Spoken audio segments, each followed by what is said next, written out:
மீண்டும் உங்களை நாம் சந்திப்பதிலே மிக்க மகிழ்ச்சி அடைகின்றோம். நான் இலங்கையில் இருந்து பதுளை போதனா வைத்தியசாலையில் இருந்து வைத்தியர் கிருஷான் வேதநாயகம். ஆண்மையின்மைக்குரிய அதாவது எரெக்டைல் டிஸ்ஃபங்க்ஷன், அதாவது ஆண்குறி விரைப்பு தன்மை அடைய முடியாத நிலைக்குரிய காரணங்களை பற்றி நாங்கள் பார்த்து கொண்டிருக்கின்றோம். முதலாவது காரணமாக வெஸ்கிலோஜெனிக் என்று பார்த்தோம், அதாவது இருதயம், நாடி நாளம், இரத்தம் சம்பந்தப்பட்ட பிரச்சனை காரணமாக இது ஏற்படுகிறது. ரெண்டாவதாக மூளை முன்னான் எங்களுடைய நரம்பு தொகுதி நியூரோஜெனிக் காரணங்கள் என்று பார்த்தோம். மூன்றாவதாக எங்களுடைய அதாவது மூன்றாவது காரணத்தை பார்த்தால் அனட்டமிக்கல் அல்லது ஸ்ட்ரக்சரல் அப்நார்மாலிட்டி என்று சொல்லுவார்கள். அதாவது ஒரு பிள்ளை பிறக்கின்ற போது அந்த ஆண்குறியிலே ஏற்பட்ட ஏதாவது ஒரு பிரச்சனை. உங்களுக்கு தெரியும், ஒரு ஆண்குறியை எடுத்துக்கொண்டால் அந்த ஆண்குறியிலே இருக்கின்ற அந்த சிறுநீர் துவாரமானது சரியாக நடுவிலே இருக்க வேண்டும். சில நேரங்களில் இந்த சிறுநீர் துவாரமானது மேலே கீழே மாறி இருக்கலாம்.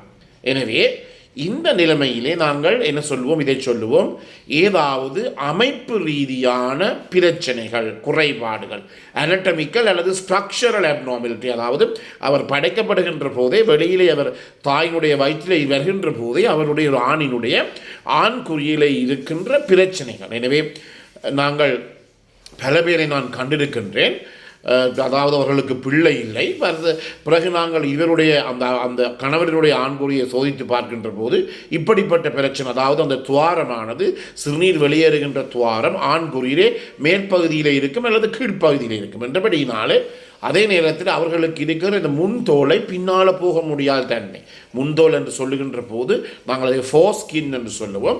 எனவே முன்தோலானது பின்னால் போக முடியாத ஒரு பிரச்சனை கூட அவர்களுக்கு இருப்பதை எங்களால் காணக்கூடியதாக இருக்கின்றது. அவர்கள் இவ்வளவு காலம் அந்த பிரச்சனையை பெற்றோரும் கவனிக்கவில்லை, அவரும் கவனிக்கவில்லை. திருமணம் முடித்த பிற்பாடு தான் 1-2 வருடங்களுக்கு பிற்பாடு பிள்ளை இல்லை என்று வந்து இதுவரையுமே நாங்கள் சோதித்து பார்க்கின்ற போது இதை எங்களாலே கண்டுபிடிக்கக்கூடியதாக இருக்கும். எனவே பெற்றோர்கள் மிக முக்கியமாக ஒரு பிள்ளை பிறந்தவுடன் அந்த பிள்ளையினுடைய ஆண்குறியை நீங்கள் பார்க்க வேண்டும். ரெண்டாவதாக 2 விதைகளும் அந்த பிள்ளையினுடைய விதைப்பையினுள்ளே இருக்கிறதா, அதாவது ஸ்க்ரோட்டம் என்று சொல்லுவோம், டெஸ்டிஸ் என்று சொல்லுவோம். இந்த விதைகள் 2ம் அந்த விதைப்பையில் இருக்கிறதா என்று பார்ப்போம். சில நேரங்களிலே உங்களுக்கு தெரியும், அந்த விதைகள் எல்லாம் உங்களுடைய வயிற்றில் இருந்துதான் நாங்கள் பிறக்கின்ற போது அப்படியே கீழிறங்கி வருகிறது. பல காரணங்களின் காரணமாக இந்த விதைப்பையினுள்ளே விதைகள் இல்லாமல் போகலாம். ஆனால் மிகவும் பயங்கரமான விடயம் என்னவென்றால், வயிற்றினுள்ளே அந்த விதையானது தங்கி இருந்தால், விதைப்பையினுள்ளே வராமல் தங்கி இருந்தால் அது ஒரு புற்றுநோயாக, ஒரு காசினோமா, ஒரு கேன்சராக மாற்றக்கூடிய தன்மை இருக்கின்றது.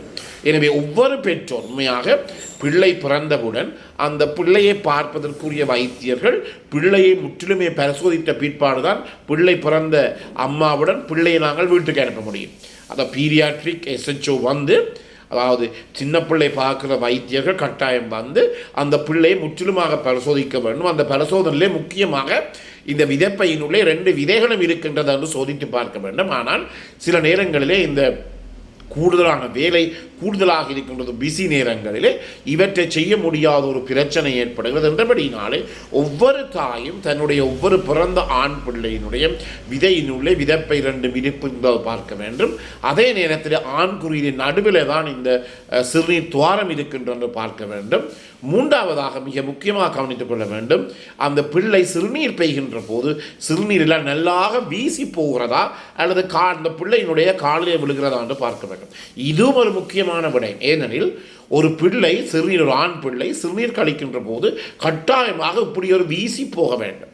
அதை விட்டு போட்டு அந்த பிள்ளையினுடைய காலிலே இந்த சிறுநீர் விடுவதாக இருந்தால் அங்கு என்ன நடைபெறுகிறது என்றால், அந்த பிள்ளையினுடைய சிறுநீர் தொகுதியிலே சிறுநீர் வழியிலே ஏதாவது ஒரு சவ், அதாவது நாங்கள் போஸ்டீரியர் யூரேத்ரல் வேல்வ் என்று சொல்லுவோம், PUV என்று சொல்லுவோம், போஸ்டீரியர் யூரேத்ரல் வேல்வ் எனப்படுகின்ற ஒரு சவ்வு வளர்ந்து அந்த சிறுநீர் வெளியிலே செல்வதை அது தடை செய்கிறது. இவ்வாறு தடை செய்கின்ற போது அங்கு பாரதூரமான பிரச்சனை ஏற்படும்.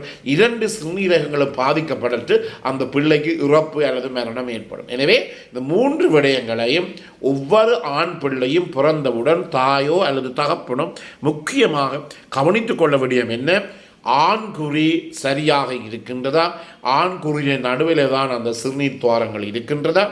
இரண்டாவதாக பார்த்து கொள்ள வேண்டும் என்னவென்றால், இந்த பிள்ளையினுடைய 2 விதைகளும் விதைப்பையினுடைய இருக்கின்றதா என்று பார்க்க வேண்டும். மூன்றாவதாக சிறுநீர் கழிக்கின்ற போது அந்த பிள்ளை கால்களிலே சிறுநீர் விழாமல் அப்படி வீசி போக வேண்டும்.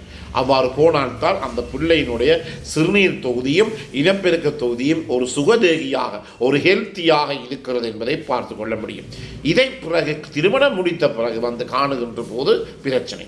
அதே நேரத்திலே சில ஆண்கள் திருமணம் முடிக்காமல் இருக்கிறார்கள். அண்மையிலே கூட ஒருவரை நான் கண்டேன். அவருடைய வயது 42 வயது. அவர்களுக்கு கட்டாயமாக திருமணம் பேசுகிறார்கள். அவர் என்னை சந்திக்க வேண்டும் சொல்லி வந்து சந்தித்தார்.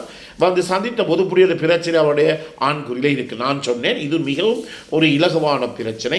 ஒரு சிறிய சத்திர சிகிச்சையின் மூலமாக இதை எங்களால் சரி செய்ய முடியும்.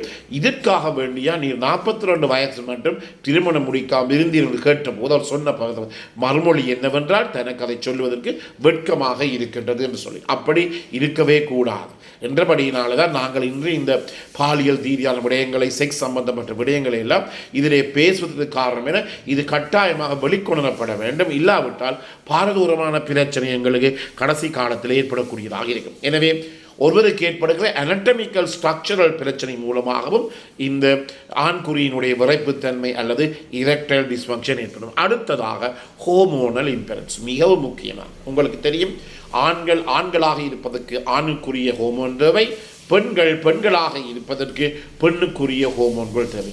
மிக முக்கியமாக கவனித்துக் கொள்ள வேண்டிய ஒன்று. எனவே ஆண்களுக்குரிய ஹோமோன் என்ன? டெஸ்டோஸ்டெரான். இது கட்டாயமாக தேவை. ஆனால் எங்களுடைய ஆண்கள் என்ன செய்கிறார்கள்? ஜிம், அதாவது உடற்பயிற்சி கூடங்களுக்கு போய் தங்கள் உடம்புகள் எல்லாம் நல்ல பெருசாக வர வேண்டும் என்று சொல்லி பலதரப்பட்ட ஸ்டீராய்டு, அதாவது இந்த ஆண்களுக்குரிய ஹோமோன்களை அல்லது ஸ்டீராய்டு ஊசிகளை எல்லாம் ஊசி மருந்து மூலமாக ஏற்றுகிறார்கள். இது மிகவும் பாரதூரமான பிரச்சனையை எக்காலத்தில் ஏற்படும் பல பேரை கண்டிருக்கின்றனர். எனவே பல பேரை கண்டிருக்கிறீர்கள். அவர் ஆணழகளாக இருக்க வேண்டும் என்று சொல்லி இப்படி செய்கின்ற போது உங்களுக்கு தெரியுமோ தெரியாது, உலகத்தில் இருக்கிற பல ஆண் அழகன்மாருக்கு இந்த ஆண்மையின்மை பிரச்சனை இருக்கின்றது. அதாவது இந்த இரெக்டைல் டிஸ்ஃபங்க்ஷன் இருக்கிறது. இதற்குரிய முக்கிய காரணம் என்ன? இந்த அவர்கள் வெளியிலே இருந்து ஏற்றுகின்ற இந்த டெஸ்டோஸ்டெரான் ஹோமோன்கள் அல்லது வெளியிலே இருந்து ஏற்படுகிற இந்த ஸ்டீராய்டு எனப்படுகின்ற இந்த மருந்துகள். எனவே முக்கியமாக கவனித்துக் கொள்ள வேண்டியது, இப்படிப்பட்ட விளையாட்டுகளுக்கு இறங்க வேண்டாம். இறங்கினால் உங்களுடைய ஆண்மையின்மை அல்லது உங்களுக்கு என்ன ஏற்படும்? இந்த இரெக்டைல் டிஸ்ஃபங்க்ஷன் ஏற்படும். எனவே இவற்றை நீங்கள் கவனித்துக் கொள்ள வேண்டும். எனவே இன்று 4 காரணங்களை சொன்னேன். முதலாவதாக வாஸ்குலோஜெனிக், இதயம் சம்பந்தப்பட்டது. இரண்டாவதாக நியூரோஜெனிக், நரம்பு சம்பந்தப்பட்டது. மூன்றாவதாக அனட்டமிக்கல் ஸ்ட்ரக்சரல், அதாவது ஆண்குறி அமைப்பிலே பிறக்கின்ற போது ஏற்படுகிற மாற்றம். நான்காவதாக ஹோமோனிலே ஏற்படுகின்ற ஒரு சமச்சீரற்ற தன்மை, அதாவது ஹோமோனல் இம்பேலன்ஸ்.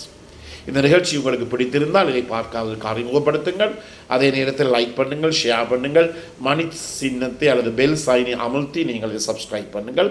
மேலிக தகவல் வேணுமாக இருந்தால் 0094 77 35 62 45 மூலம் தொடர்பு கொள்ள முடியும். பிறந்திருக்கின்ற நாள் உங்கள் அனைவருக்கும் இனிய பொழுதாக அமைய அனைவருக்கும் பொதுவான எல்லாம் இறைவனை வேண்டி விடைபெறுகிறேன். நன்றி, வணக்கம்.